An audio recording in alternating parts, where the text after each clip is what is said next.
passei pelas festas infantis, aquelas festas em que a minha maior preocupação era a decoração da mesa de doces, era uma preocupação pontual, e eu tinha que trabalhar muito, os cenários se multiplicavam, a casa foi ficando caótica, e quando a gente começa de uma forma meio independente, de uma forma meio autônoma. Não sei se você ainda está nessa fase, se você já saiu dessa fase, mas você começa a fazer essa confusão de cenários e material, de acervo dentro de casa, e você vê que eles não param de se multiplicar.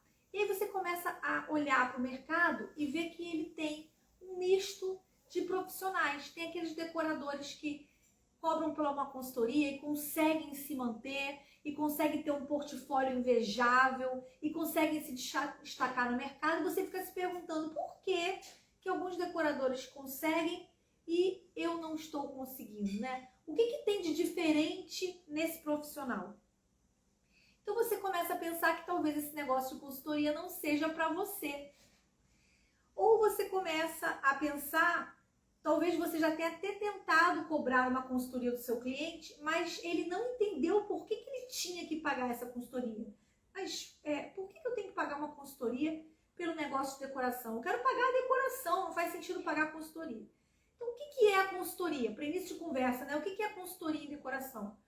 É quando você cobra pelo seu tempo em visita técnica, pelo seu tempo em reunião com o cliente desenvolvendo, né, o projeto, pelo seu tempo de pesquisa, pelo seu tempo com alinhamento com os fornecedores envolvidos no evento. Então, isso é o pagamento pela consultoria, quando você desenvolve um projeto. Por mais simples que seja, tem decorador que nem faz planta em escala, tem decorador que não faz planta em 3D e ainda assim cobra uma consultoria. E o que esse decorador tem diferente? Então, assim, se você já tentou cobrar uma consultoria do seu cliente, se você já tentou precificar de uma forma diferente, então assim, eu vou cobrar da forma que você fala aí nas suas lives, eu vou cobrar pela execução do evento, eu vou cobrar pela minha equipe, eu vou cobrar pelo meu tempo. Eu vou fazer essa composição de preço de uma forma transparente para o cliente. Mas o cliente não entende porque ele tem que pagar. Ou você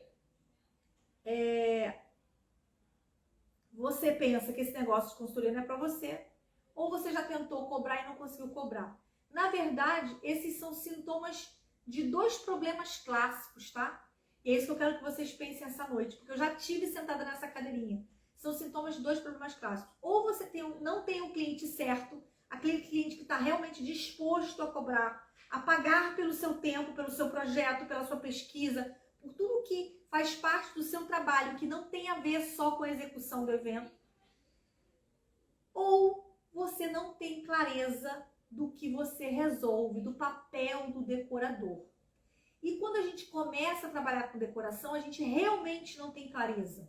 A gente faz muita coisa e a gente não para valorizar aquilo que a gente faz. Então, você gasta um número de horas absurdo atendendo o cliente em reunião, escutando as demandas do cliente, ouvindo as inspirações do cliente, desenhando, pesquisando aquela solução, pesquisando os fornecedores que fazem parte daquela solução. Você tem que amarrar tudo isso, você tem que organizar tudo isso para apresentar para o cliente, para ele aprovar ou reprovar. Você tem que fazer a organização dessas contratações. E todo esse tempo que você investe fazendo o projeto, você não contabiliza no teu preço. Você vende isso, e eu que vim do infantil cometi esse erro muitas vezes. Você vende isso dentro de um pacote de serviços e você esquece, ou você não dá importância, ou você não tem uma visão clara de tudo que você é responsável por resolver e de tudo que você entrega e você não contabiliza isso no seu preço, esse seu tempo, tá?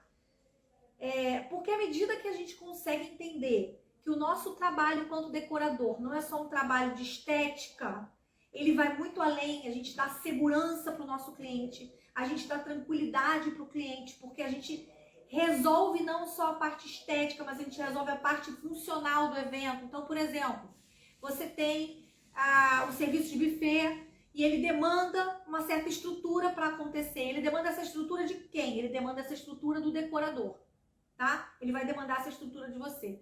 O cliente ele não tem consciência de tudo que você resolve enquanto decorador. Mas você precisa ter essa consciência, essa clareza, para que isso faça parte do seu modelo de negócio. Então, o que eu comecei a perceber nesses 13 anos de caminhada? E no início era festa infantil, como a maioria, como algumas de vocês aqui. Eu comecei a perceber, tirando as festas infantis que tem uma produção mais elaborada, que o cliente está disposto a investir mais, que geralmente é aquele cliente que é aquele casal que é pai e mãe de uma criança de 1 ano, é o aniversário de 1 ano, é o primeiro filho. Mas fora isso, de uma forma geral, as pessoas quando fazem uma festa infantil, elas querem uma coisa num preço baixo, né? De uma forma geral, não é uma constante, porque elas vão fazer aquilo ali todo ano, até o 8º ano da criança. Até o 8º ano da criança. Mas de uma forma geral, sendo festa infantil, ou sendo casamento, ou sendo 15 anos, você tem cliente lá do público E até o público A. Então, assim, o que eu vim descobrindo ao longo do tempo? Que a forma como você se posiciona faz toda a diferença nessa equação. Então, a forma como você se posiciona vai fazer toda a diferença. Seja para uma festa infantil, seja para uma festa de casamento, seja para uma festa de 15 anos, o teu posicionamento vai fazer diferença.